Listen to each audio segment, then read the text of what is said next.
शिंदे गटाचा दसरा मेळावा यंदा आझाद मैदानावर होतोय आणि यासाठी राज्यभरातून शिवसैनिक मुंबईकडे रवाना होतात।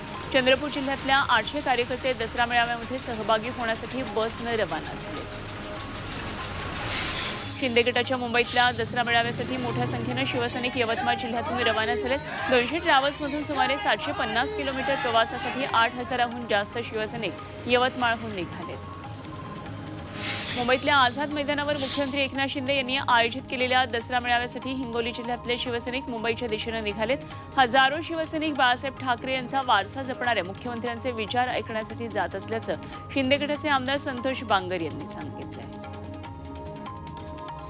एकनाथ शिंदेंच्या शिवसेना दसरा मेळाव्यासाठी संभाजीनगरमधून हजारो शिवसैनिक मुंबईसाठी रवाना झालेत।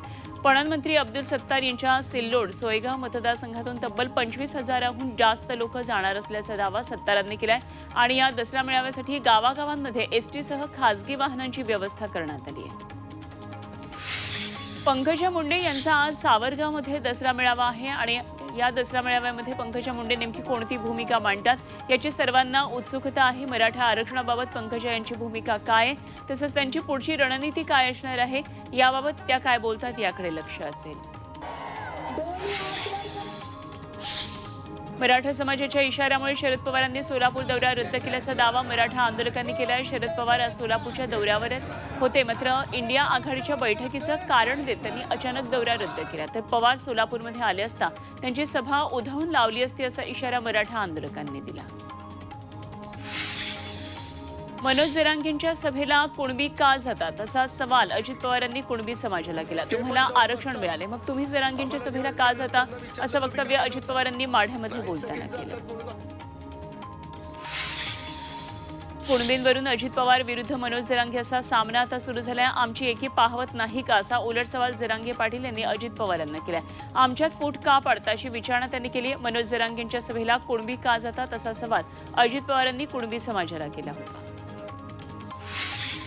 मराठा समाजाला मूर्ख बनवणारे नव्हे तर टिकणारं आरक्षण देण्याचा निर्णय घेणार असल्याची ग्वाही पुन्हा एकदा उपमुख्यमंत्री देवेंद्र फडणवीस यांनी दिली आहे। ओबीसी जनगणनेला सरकारचा विरोध नाही, मात्र बिहारप्रमाणे अडचणी नकोत म्हणून पद्धतीबाबत विचार करावा लागेल असं त्यांनी स्पष्ट केलं।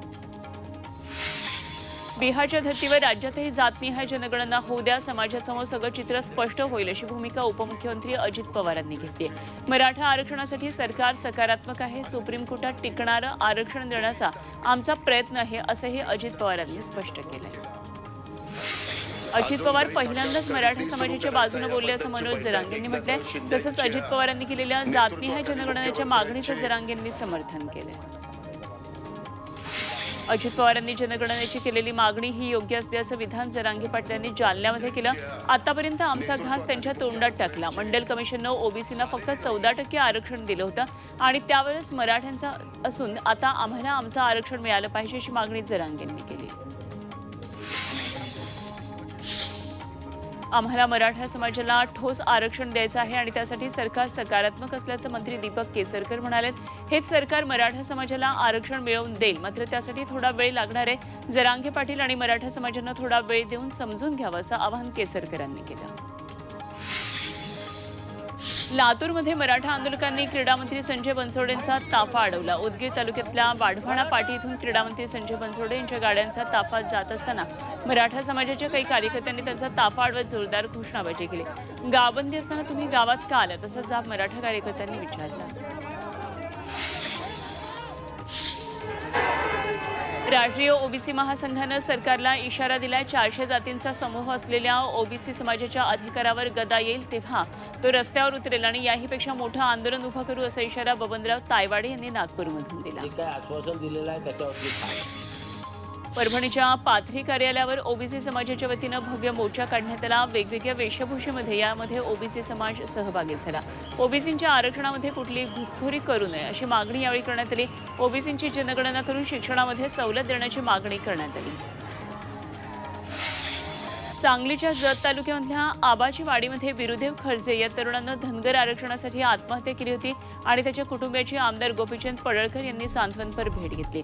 खर्जेच्या कुटुंबाची संपूर्ण जबाबदारी घेण्याची ग्वाही पडळकरांनी यावेळी दिली। महाराष्ट्रातील सध्याचं 3 तोंडांचं सरकार राज्याचं वाटोळं करत असल्याची टीका विरोधी पक्षनेते विजय वडेट्टीवार यांनी केली. जात जनगणनेसंदर्भात कालबद्ध कार्यक्रम आखून घोषणा का करत नाही असा सवाल वडेट्टीवार यांनी सरकारला विचारला. सरकार बनवाबंदी करत पळवाटा काढत असल्याचा आरोप त्यांनी केला. मवियाचं मराठवाड्यातलं जागा वाटपाचं सूत्र ठरल्याचं कळतंय. ठाकरे गट, शरद पवार गट आणि काँग्रेस मराठवाड्यातल्या लोकसभेच्या 8 जागा लढवणार आहेत आणि यामध्ये बीड, हिंगोली शरद पवार गट, नांदेड आणि लातूर काँग्रेस, तर परभणी, धाराशिव आणि संभाजीनगरची जागा ही ठाकरे गट लढवेल. फक्त जालन्याच्या जागेसाठी काँग्रेस आणि राष्ट्रवादीमध्ये आता बोलणी सुरू आहे.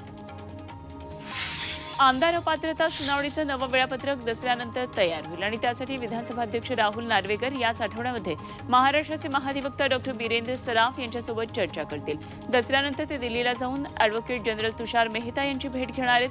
30 ऑक्टोबरला याबाबत सुप्रीम कोर्टात सुनावणी होणार आहे. मंत्रिमंडळ विस्ताराच्या चर्चेला पुन्हा वेग आलाय, कारण उपमुख्यमंत्री अजित पवार यांनी तसे संकेत दिलेत.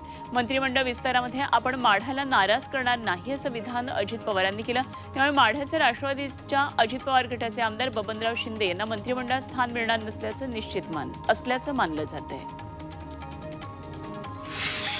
ठाकरे गटाचे नेते रवींद्र वायकर यांच्या पत्नीला समन्स बजावण्यात आलंय. मुंबई आर्थिक गुन्हे शाखेनं त्यांना उद्या चौकशीसाठी बोलावलंय.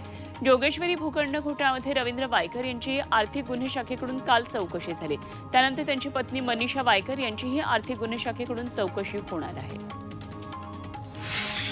रत्नागिरी सिंधुदुर्ग लोकसभा जागेवर सामंत बंधूंचा दावा हा प्रसिद्धीसाठीचा प्रयत्न असल्याचं प्रत्युत्तर ठाकरे गटाचे आमदार वैभव नाईक यांनी दिलं. ठाकरे गटाचे कार्यकर्ते आपल्याला मदत करतील असं उदय सामंत म्हणाले होते.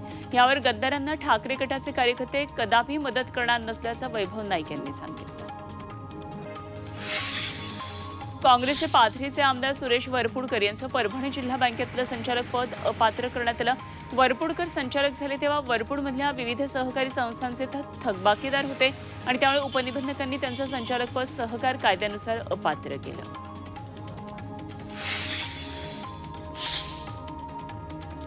यवतमाळमध्ये वंचित बहुजन आघाडीच्या नेतृत्वात पशुपालकांनी आंदोलन केलं. सीओ साहेब आम्हाला डॉक्टर द्या असा फलक शेळ्यांवर चिटकवून वणीच्या पशुसंवर्धन कार्यालय शेळ्या सोडण्यात आला. पशुचिकित्सकांच्या रिक्त पदांमुळे आजारी जनावरांना उपचार मिळत नसल्यानं संताप व्यक्त करण्यात येतोय.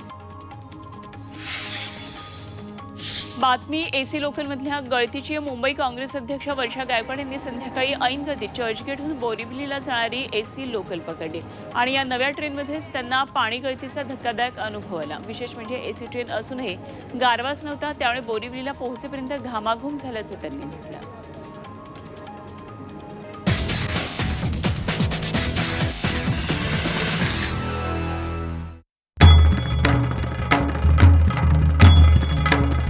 भंडाऱ्याची उधळण म्हणजे